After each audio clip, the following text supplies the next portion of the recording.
ajattelin tähän alkuun hiukan tällaista johdantoa tähän Saarijärven luontoon ja maisemiin, koska nehän on tosi tärkeitä meidän tässä matkailussa ja kaikissa muissakin palveluissa ja siinä, että ihmiset viihtyy tässä ympäristössä, missä me toimitaan.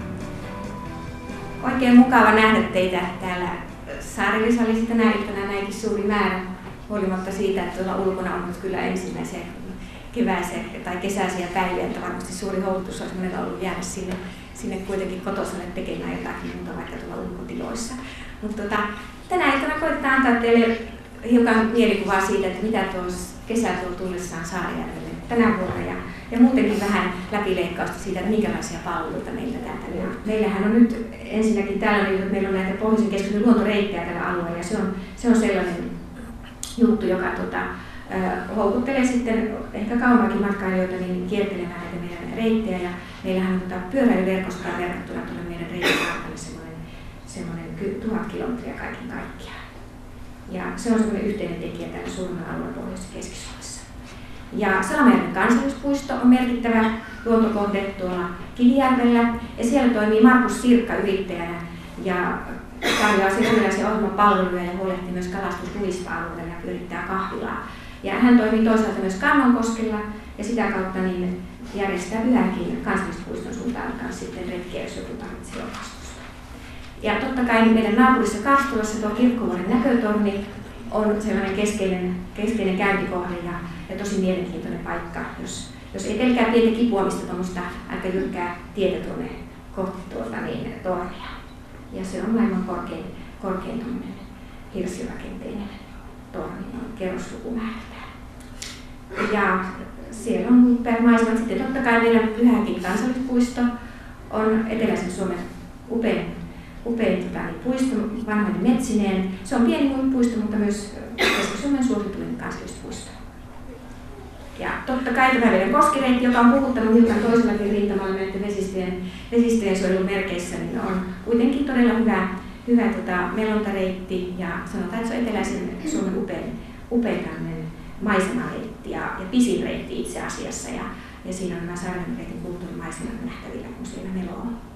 Ja voi tietysti harrastaa myös vähän erikoisempaakin urheilua. Nyt en tämän hienon vesipelin nimeä kyllä muista, mutta sillä asiantuntijat sen tietää ja sopii tuntemaan sen. Se on tuommoinen erikoiskanotti, joka tehdään sen temppuja. Kivikauden kylä Summassaaressa on tosiaan tämmöinen kovasti myöskin kehittyvä kohde, että se on oma persoonallinen kokonaisuus tässä meidän matkailutarinassa, että se on harvinainen ensimmäinen Suomessa avattu Kivikauden kylä ja sitä on vuosien välillä voitu kaikista taloudellisista vaikeuksista huolimatta pyörittää ja tänä vuonna sinne on sitten saatu myöskin muutoksia taas aikaisemmin vuosiin verrattuna. Ja siellähän on nyt olemassa ihan tämmöinen niin sanottu lasten oma Kivikauden kyläalue, jossa lapsillekin voidaan sitten järjestää aktiviteetteja. Ja siellä on useita rakennuksia, erityisesti tämä Rusaviet on merkittävä hirsirakennus, joka on alueen keskellä, ja hyvin paljon esineistöä nähtävillä, mitä ei muissa näissä Suomen esineistöjä kohteissa oikeastaan ole. Että siellä on karsittu tällaista tavaraa, joka on tavallaan aika arkaa sitten myöskin varkaille ja säärille ja kaikenlaisille ehkä ilkimaallekin. Mutta tämä on meillä pystytty sitten kuitenkin pitämään.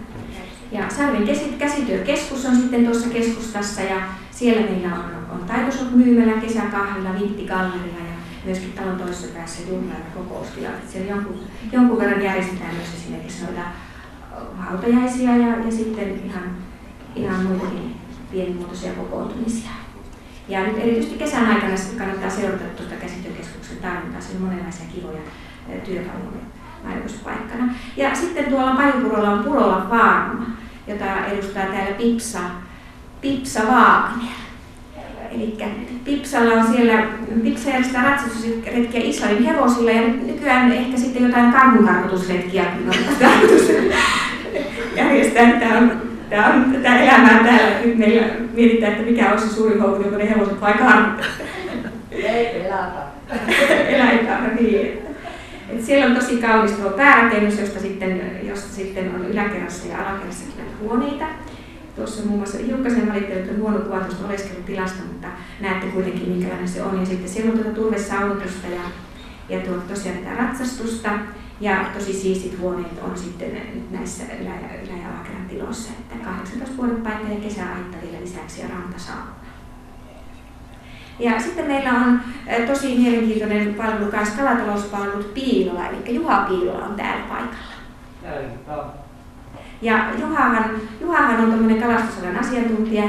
Hän itse asiassa hänen päätyönsä kuitenkin tällä hetkellä on sitä, että hän pyytää meille tänne paikkakuntalaiseen tuoretta kalaa näistä lähijärvistä ja kuhaa, madetta, haukea, siikaa, muikkua ja ahventa löytyy. Ja sitten hän jalostaa myöskin näitä tuotteita eteenpäin ja hänellä on oma suoramyyntipiste Hietalahden tiellä. Tässä mulla oli kellonaika 14.17 perjantaisin, jonka löysin sun nettisivuilta, että toivottavasti pitää paikkansa. Ja tilauksestakin saa sitten, kun ne soittelee niin näitä tuotteita.